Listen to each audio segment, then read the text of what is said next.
उल्लू का पट्ठा गाली या प्यार से इस्तेमाल किया जाता है। बेवकूफ व्यक्ति के लिए भी यह प्रयोग होता है, जिसका शाब्दिक अर्थ है उल्लू का बेटा या उसका शिष्य। सोचिए, एक उल्लू की कीमत हजारों में, लाखों में। जी हाँ, वही उल्लू जिसे लोग बेवकूफी का प्रतीक मानते हैं। उत्तराखंड से एक हैरान करने वाली खबर आ रही है। यहाँ उल्लू की तस्करी तेजी से बढ़ गई है और अब वो काले कारोबार का हिस्सा बन चुका है। वन विभाग की एक रिपोर्ट के अनुसार पिछले कुछ महीनों में उल्लू की अवैध तस्करी के अनेक मामले प्रकाश में आए हैं। लेकिन सवाल ये है कि आखिर उल्लू की इतनी डिमांड क्यों है? दरअसल ऐसे अनेक मामले सामने आए हैं जिनमें तांत्रिक और ओझा लोगों के द्वारा अमीर बनने के नाम पर उल्लू की बलि चढ़ाना, उसके शरीर के कुछ अंग जैसे आंखें, पंजे, पंखों या उल्लू के खून द्वारा तांत्रिक क्रियाएं कराने का झांसा दिया जाता है। अमावस्या की रात, विशेष रूप से दीपावली की रात्रि में उल्लू की बलि और उसको लेकर अनेक तंत्र साधनाओं और अनुष्ठानों की बात सामने आती है। इन तांत्रिक और ओझाओं के बहकावे में आकर जल्दी और बिना मेहनत के धन पाने के इच्छुक लोग उल्लू खरीदने और उसकी तस्करी जैसे घिनौने कृत्य में शामिल हो जाते हैं। तस्करी का यह काला कारोबार दूर दराज के पहाड़ी इलाकों से लेकर मैदानी इलाकों तक फैला हुआ है। यहाँ तक कि इस काम के लिए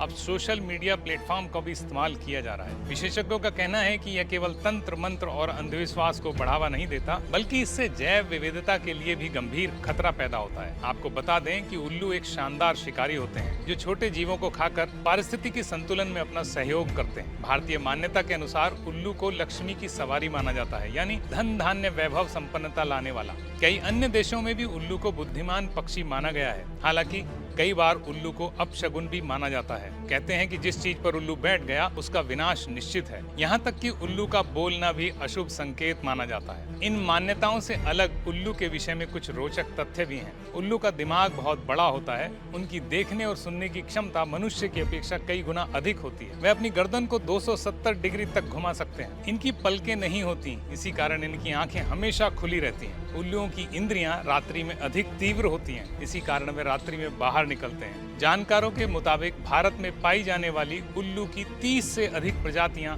अब खतरे में हैं। फिलहाल वन विभाग ने उल्लुओं की तस्करी को रोकने के लिए लोगों से सहयोग की अपील की है। उल्लू अथवा उसके अंगों की बिक्री या लेन देन की कोई भी जानकारी मिले तो आप इसकी सूचना अवश्य दें। धन्यवाद।